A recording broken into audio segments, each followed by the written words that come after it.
Welcome, everybody, to another episode of Live Life by Design. Today, we have our special guest, Mr. Cedric Ceballos.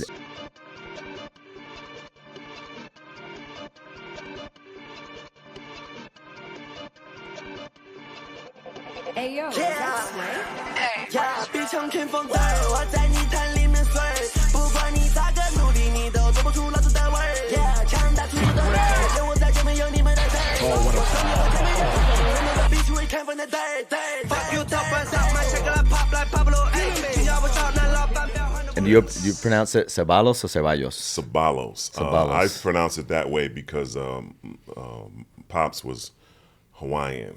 Yeah, I noticed you were born in Maui. Yeah. I was born in LA, but they're all coming from Maui, so that's why it's pronounced that way. It obviously goes back to Spain, and so you probably will say Ceballos or Ceballos, depending on what kind of tongue you have. But yeah, that's why we said Ceballos. So did you spend much time in Hawaii? Yeah, we as kids, we didn't, and then also as adults, we used to have training camp too there when I was playing for the Lakers. So it was pretty cool. And then is Maui your favorite island? Hawaiian island? It is mine, by the way. Kaanapala, Maui. This is me. Maui, Kauai, and then Oahu. Yeah, well, the big island is cityfied to me. Especially being a Maui guy, and I think it needs a little bit more on the other two. But yeah, Maui's probably my best. It's in between, so I'm an in between guy. Got it. Yeah. Okay, so when did you leave Hawaii? I was born here in Los Angeles. So I said born in those LA. were just summer trips as kids. Oh, got it. Okay, gotcha. Yeah. So you're really an LA native. Yeah, West LA. West LA. Fullest, yeah. Got it. Yeah. And then we're going to jump forward, then we'll go back. We'll kind of go all over the place. Yeah. So NBA, how many teams did you play for? Lakers? Yeah, I started out, got drafted by the Suns, second round, 48th pick, and then I got traded to LA, and then I got traded back to the Suns, and then on to Dallas, 4-game stint in Detroit, too cold for me, I couldn't do it. Got my guy Joe Dumars to send me off to Miami, and that's why I ended up my last year in Miami, which was perfect. And then so the mainstay was at the Lakers, right? How many years were you at the Lakers? I was there 3 years. 3 years. 3 years. Yeah. Talk to us about your tenure at the Lakers. How was that? Who'd you play with? Man, it was memories. Huge. It was huge. Just coming back home to play when I was a Sun for 4 years to play in LA was huge. I don't think I've ever had stepped foot on the Forum floor, as a kid growing up in West LA. My first opportunity to meet a professional was AC Green. Mm-hmm. Is he here today? I'm not sure if he's going to be here today. Okay. But the day Hank Gathers died, I was crying and walked into a 7-Eleven, and AC Green was in there. So as much as I was sobbing over Hank Gathers' death, he noticed me and said something, and I spoke to him, and he gave his condolences. So that was huge, and it was great. Me being teammates with him in Phoenix, Dallas, and in Miami. So that was, a real pleasure. But LA is just, it's Hollywood, I didn't experience that as a kid. I kind of stayed close-knit to home, to West LA. So I didn't get the real Hollywood experience as a youngster. But once I made that transition from Phoenix to LA, it was just ready, set, go. Magic took me under his wing. He wasn't playing at the time, but he took me under his wing and just him and Dr. Bush just showed me around, and it was, LA is a good place to be. Have you done much research on the new ownership for LA? Know much about them? A little bit. I met him a couple of times at Magic invited us out to the Dodger game. Funny story about that he saw me at the World Series game against the Yankees, and he's like, "Why you didn't ask me for no tickets?" And I was like, well, I can't ask you for tickets when I'm rooting for the Yankees. Why? You're from LA. Yeah, but I didn't spend summers here. I spent summers, and like I said before, sometimes in Hawaii, sometimes in Texas, and in both. TV wasn't cable then when I was a kid. It was antennas. So we got 2 games every Saturday. Yeah. There was a Cubs game and there was a Yankee game, and those were the 2 games we got every Saturday, depending on who they were playing. And I couldn't stand the Cubs. WGN, I'm assuming. It probably was, but it was just whatever the antenna or the coat hanger could pick up. That same thing in Puerto Rico was either TBS or WGN. So we had Braves fans and Cubs fans. Yeah. So that's how I got. And have you always been pretty much a Yankees fan then? Always, yeah, from day one. So because that's when baseball is baseball season. Summer is baseball time. So when I make the transition from, and even I got roused by my brother who was a Rams fan. Let me switch sports, and I'm a Cowboy fan because training camp started. Preseason started when we were in Texas. So I'm a Cowboy fan, Laker fan, and a New York Yankee fan. That's cool. Is, so the core, the core games. four. Yes. So my cousin married one of the core fours. Is that right? Yeah. So my cousin married Jorge Posada. Wow. Yeah. Wow. Yeah. So he's part of the fam. You hook up the meeting. You got it on tape right here. We should bring him to this event. Yeah, indeed. Yeah. So they got married. In fact, I think the way they met is he was an umpire, and my cousin was playing softball, and that's how they connected in Puerto Rico. Wow. He's a great guy. Yeah, he's awesome. He's 10 out of 10. Just great human and just one of the best catchers of all time. I was in tears when they went and got. When they went and got 42 off the mound, I was in tears when I was at the touching. Jeter, the last games of Jeter. Yeah, I got to witness that. I was sitting a couple rows behind Jay-Z, so that was pretty exciting too. Yeah. He's Mariano Rivera from Panama. So, and I actually lived in Panama for 2 years. Oh wow. So, anyway, deep roots in baseball. In fact, my uncle in Puerto Rico owned a professional baseball team, the Mayagüez Indios. So we've always been a baseball family. Oh, that's huge. Just a lot of people moving in and out of the system. Yeah. Okay, so and I seem to ask this question all the time with professional athletes, but when did you know or decide and have certainty that basketball is the way, it's the route? It took a very long time for me. I wasn't good. My brother was excellent. That was my motivation. Older or younger? Older brother. Older brother, walking with him to the park, and we're less than a mile away, and they're picking him to play. There's Chris. I got Chris. And he's getting picked before we even get to the park. He's 2 years older than me. I just thought that was a phenomenon. I thought that's why I fell in love with the game. I didn't have the skills. I wasn't as good as he was. This is a kid in elementary, just getting 50. Elementary, he's getting 50 and just killing. And I just loved the game. I played on mostly all of his teams because he was so good. You got to take the little brother. My mom was like, you got to take both of us. We're a package.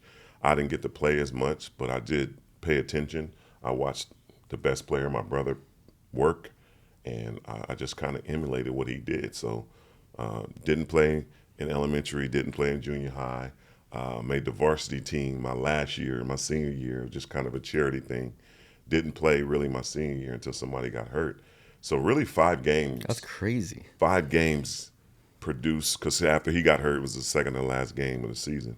5 games, and I produced 32 years in the NBA off of 5 games. It's just really weird. Like I was telling you, it's just I just couldn't put the circles in the blocks. I loved the game.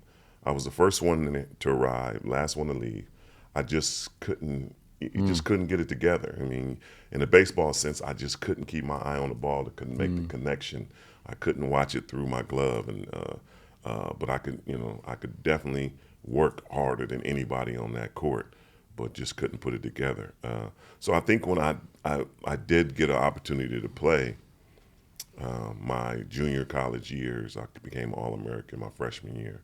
I became All-American throughout all my 4 years of college. I think the last maybe 8 games, Jerry West and Mitch Kupchak came to a game. We were playing Santa Barbara. And an assistant coach of mine overheard me being in awe of Jerry West and Mitch Kupchak because I grew up a Laker fan. One, you can't not be a fan of Jerry West, but I watched Mitch Kupchak play, and I was Mitch Kupchak, he won rings and this, that, and the other, North Carolina. And he grabs me and shakes me like, yo, wake up, stop being a fan right now. They're here to see you. And I was like, yeah, right. I thought they were here to see another guy named Eric MacArthur, Me and him were going head to head for the national rebounding championship. So I thought they were here to see him. I didn't think they were here to see me.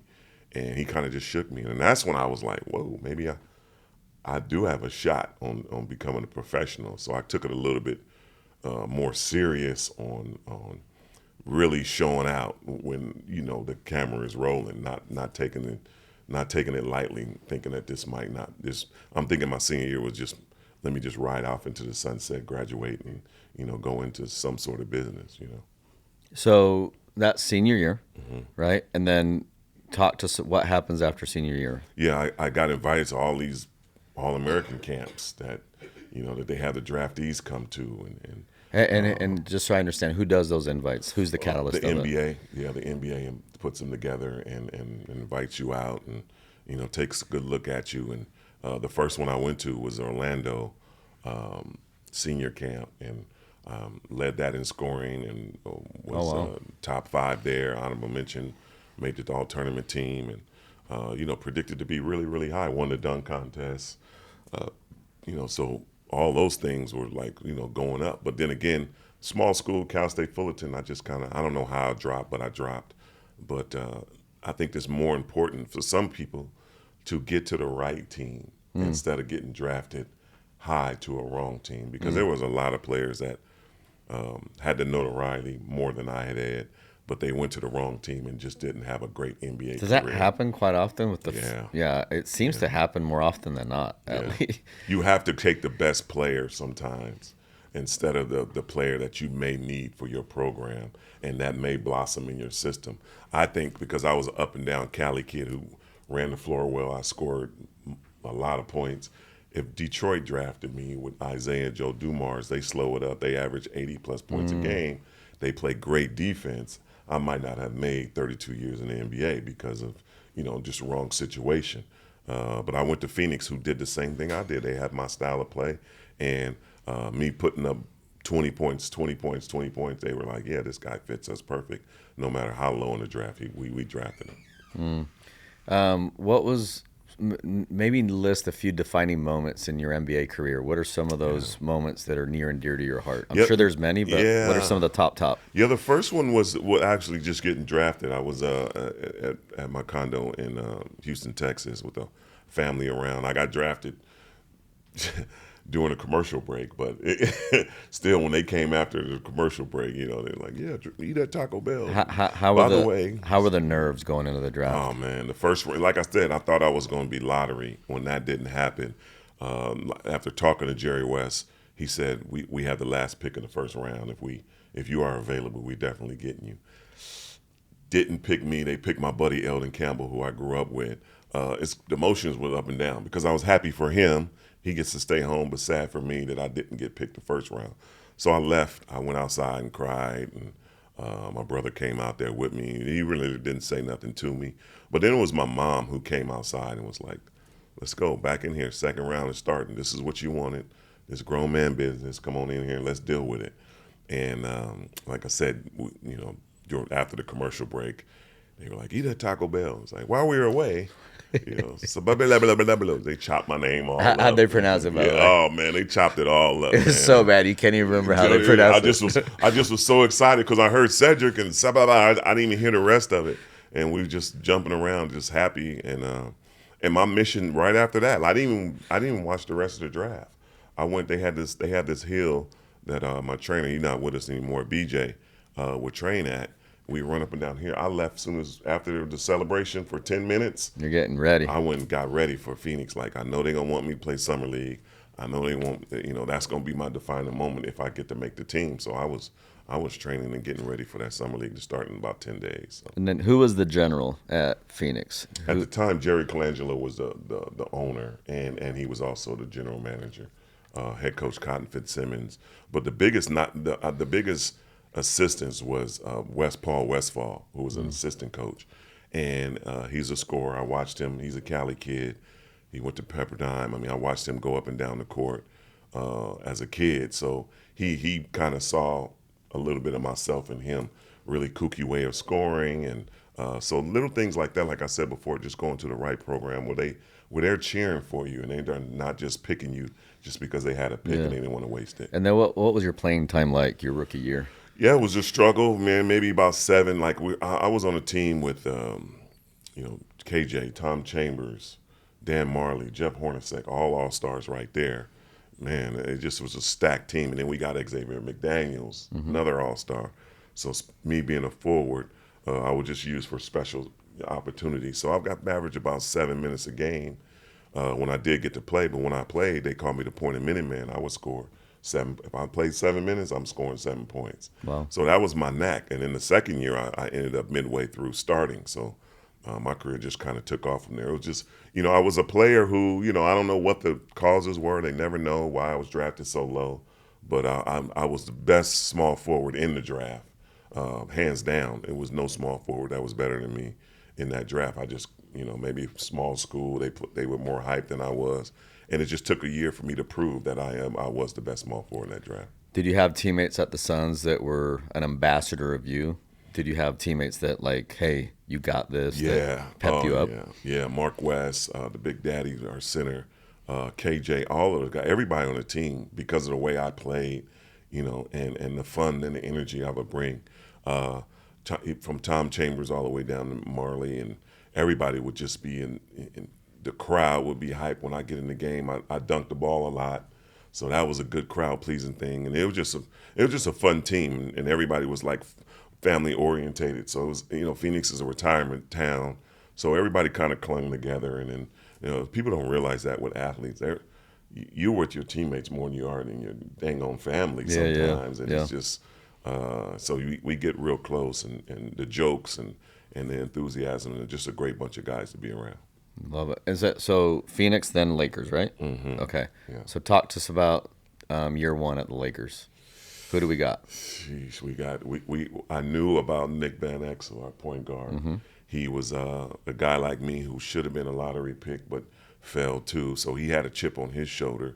I had got rid of mine because we went to the finals against Michael Jordan and lost, and so I got rid of my little chip on my shoulder, and I just was sort of solidified as being an all-star and could play well. And the good thing about Nick is he wanted to go prove everybody wrong. So his determination was there. He just needed some people to ride this train with him. And myself, we drafted Eddie Jones, Eldon Campbell, and Vlade Divac was already there. And those were the pieces of the puzzle right there. Eddie's defensive intensity just kind of levitated towards everybody, my scoring, and now Nick has somebody to go to battle with. Lakers were going through the rebuilding process, and he was one of the key pieces. So we had great bench guys, George Lynch, North Carolina national champion. We had Anthony Peeler, Missouri guy. We had guys that really could come in the game and probably could be starters, but they just, Dale Harris at the time, he won Coach of the Year that year. Dale Harris at the time was just, these are the people that he picked and the front office picked to be the starters. But we had a bench that could definitely be starters on other teams. And then do you have a favorite year that you can identify in the league? Yeah, the 95 year was great. That was my first All-Star year. Winning the dunk contest in 92 was pretty good. I really stepped into a big stardom, phenomenon. Who else was in that dunk contest in 92? Larry Johnson, Grandmama, Sean Kemp, John Starks. Obviously coming into that, you're thinking it's Sean Kemp's time. It's about his time. And then the rookie Larry Johnson, his phenomenon was just building. He's UNLV, right? Yep, UNLV. Yeah. And we played UNLV in college too. So I knew a lot about Larry. He was a good dude and everything. But I really stepped into a big, bright sun spotlight was when Magic came back, when his return. It just,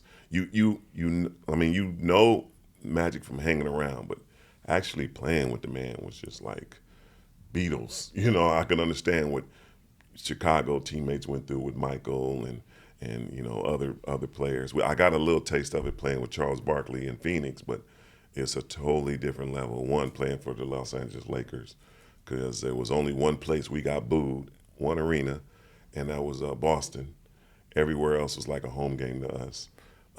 even before the Sacramento beef started. That's got it started with Shaq and Phil. But playing with Magic was like, man, you have to go through the back door. It's a crowd outside the hotel.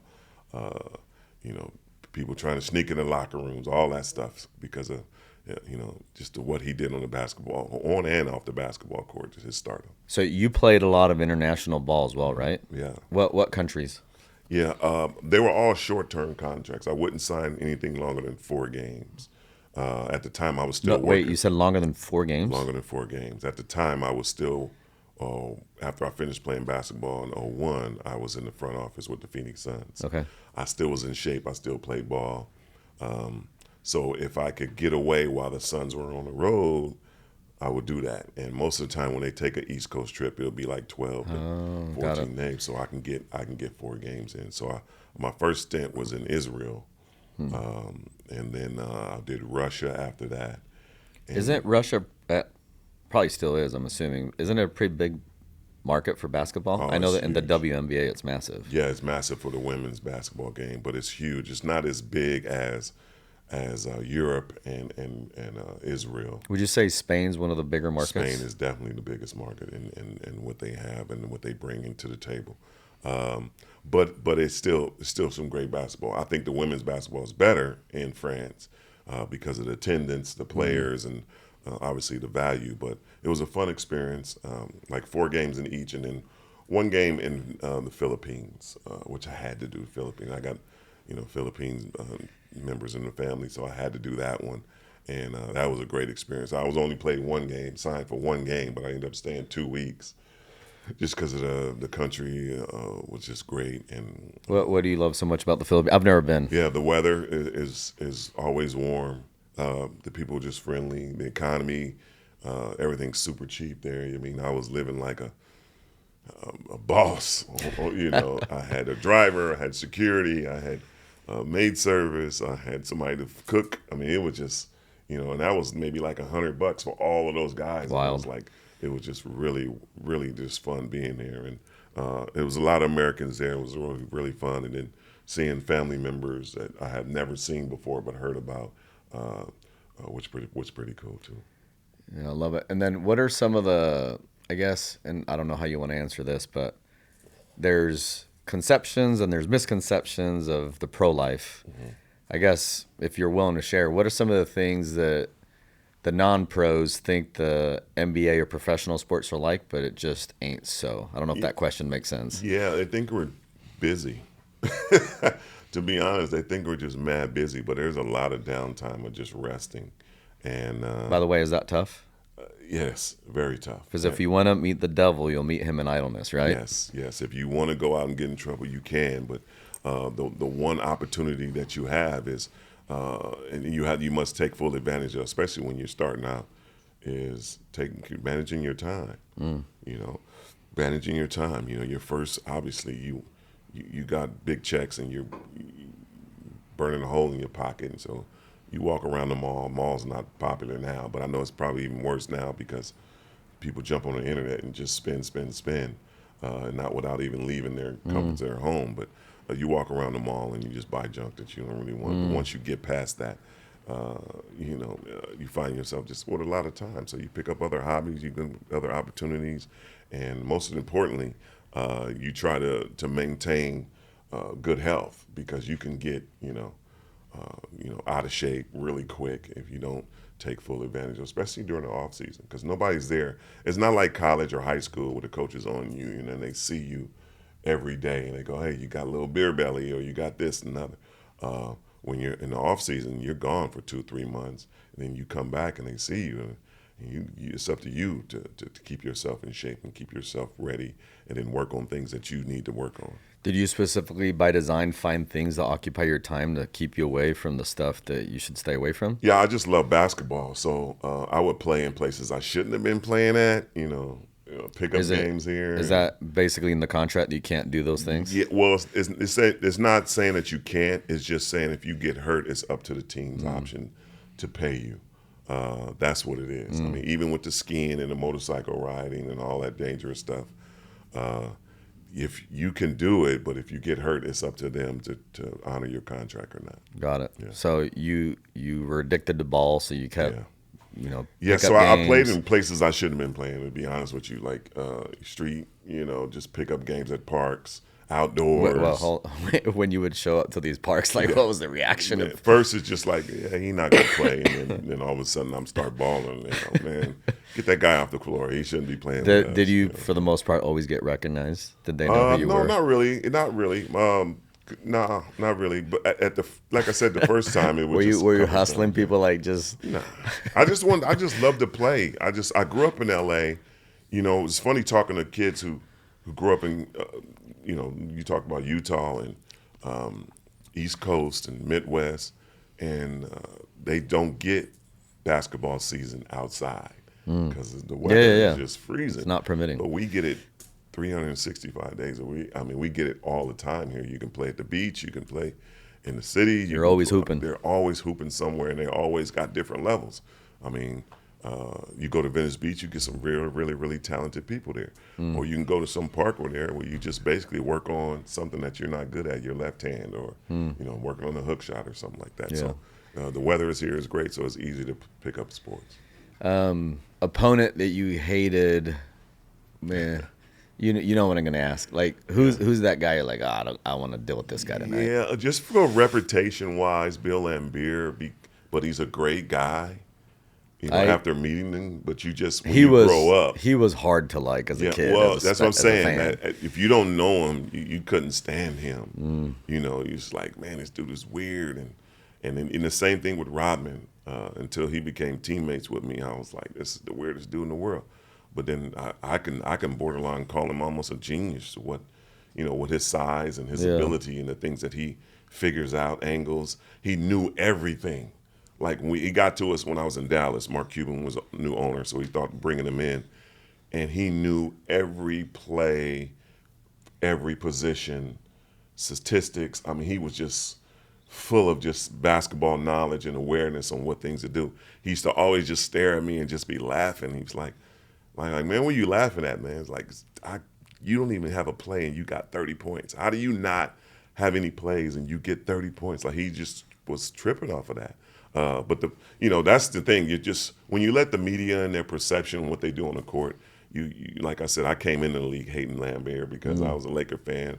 I hated all the Boston Celtics. I was a fan of them and admired how they played. But until you get and sit down and meet some of these athletes, man, you really don't know what you did. Some people are quote unquote characters, and then when they step off that floor, they just take the mask off, kind of WWE type. Yeah, I got you. When you first hit the professional floor, what was that feeling like? Like that first game when you get your 7 minutes? Yeah, it's weird. Where you're like, how am I here? Yeah, the lights are bright. But by the way, do the lights ever dim out, or are they always bright for you throughout your whole career? They got brighter during the playoffs. Really? During the finals, just because they want the pictures and the film to be so precise, so they do put extra lights. It does get brighter. But I think my first time stepping on the floor, my ears were the most affected because I could hear conversations. Like I'm playing, but I can hear conversations and coaches over here and fans talking about this and how you doing and how much popcorn you want. And you don't think you hear it. You thought that you would hear just a bunch of screaming, yelling, because that's what you hear on television. And you hear commentating and you running down the sideline and you hear 5 different commentators. You hear yours, you hear Spanish, you hear the opposite. you hear all that stuff. And so I've always wondered because sometimes I'll sit behind the coaches, behind the bench, and I'm like, how in the world do these players? I can't hear what the coach is saying, but somehow they can hear the coach. Yeah. You try to look and try to see their mouths, and most of the time it's repetitious. They're kind of saying the same thing. Yeah. Move the ball around or play better defense or something like that. But yeah, that was the biggest thing. Just my ears, just like, man, you got to be able to tighten it up and zone all that out. Yeah. To make free throws, you got to tighten it up to make shots, all that stuff. But then when you do something spectacular, then you open it back up because you want to hear all that, fanfare that you get. So, love it. Yeah. So we went from the beginning. You were getting 7 minutes. You're shock and awe in the NBA. Talk to us about kind of the end, that towards the end of your career? How did that feel like? How did that decision come about? How did you know, okay, we're about to close the curtains on this thing? And yeah, the end hurt badly because I got to play, got to be coached by my dream coach, Pat Riley. I grew up Laker fan, like I said before, and he got me in, I think, the best shape that I have been in. And to make sure, this is Miami, right? This is Miami. Okay. Yeah. So he got me in the best shape that I have been in, and I just knew that was going to ride me into some more years. But I ended up, signing with Denver, and got bought out. And I just remember having that meeting with Dan Issel, and just, man, as soon as I sat down, it was just tears, and it just was painful. I just wasn't went expecting into it the at all. locker room. They was upstairs practicing. I went into the locker room just by myself, just on the floor, just bawling. And it is, everybody can't have a Magic, Kareem, Dr. J, Kobe moment and get out the game, with the parade and Sure. and this is my last year type of thing. It's tons of us that get cut, and like you got to try and do something else. How old were you? I was 31, so 31. I was young, compared to Sure. where guys played. But I had already played. That would have been my 12th year because I came in Super long time. Yeah, it's a great career for a guy who 5 games in high school. Yeah, It's that's a great career. Crazy. I can't even believe that. Yeah. That's So nuts. I ended up driving home from Denver to Phoenix, and Jerry Colangelo, who drafted me, was like, I got this position. I think that you'll be great for. And this is who was in charge later on of United States men's basketball? Yes. Okay. Yes. And I got that on that drive home. I got 2 other offers from Golden State and Sacramento, who at the time were in the tank. Mm-hmm. And I did the tanking thing in Dallas, and it just wasn't fun. It losing every game is By just design, not fun. right? To get I the didn't know picks? it was by design. I've always made the playoffs until I got to Dallas, and I wanted to continue that. But obviously it worked out for Dallas. They drafted Dirk. They got a world championship out of that, so it worked out. 2011, right? Their championship. Yeah, but it's By the way, terrible who was to one of the play. point guards? A person from my island, JJ Barea. JJ Barea. Yeah. JJ is a great Which guy. is another crazy story. Yeah, Like, how did he get to that, So yeah, it was harding. So I had those 2 offers, and I just thought, I don't want to go through that again. So Sure. I'm gonna take this one from Jerry.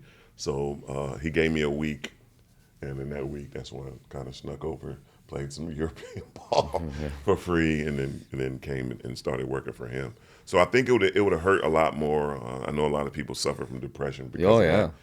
that, if I didn't leave the court and go straight into the office. Yeah, I mean, it's identity. This is what I like. What do you do? So I retired from my company in 2019, and it took me about a year to come to figure out, okay, what am I doing here? Yeah. Because you're used to the phone ringing, the text messages, the emails, the late nights, and all of a sudden it's like nobody's calling me. Like, what's going on? Yeah, my last year in the office was vice president with Dallas Mavericks, so this is my 5th year being officially out of the NBA. You said 5th year?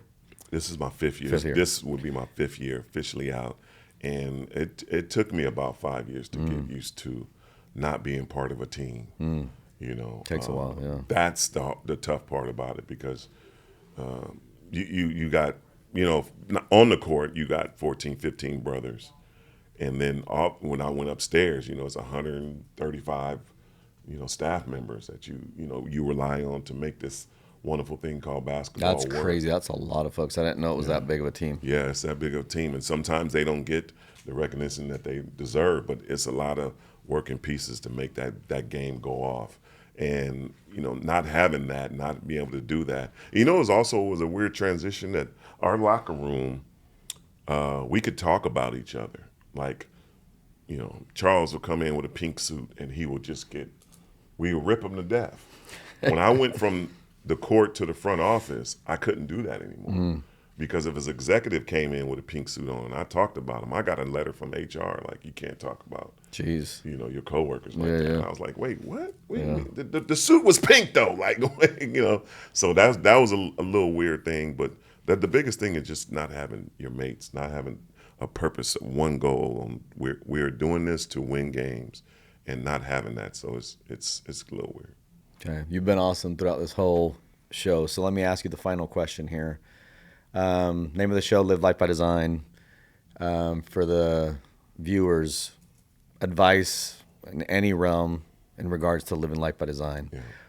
What recommendation, what advice do you give us to live our lives more by design instead of by mere default?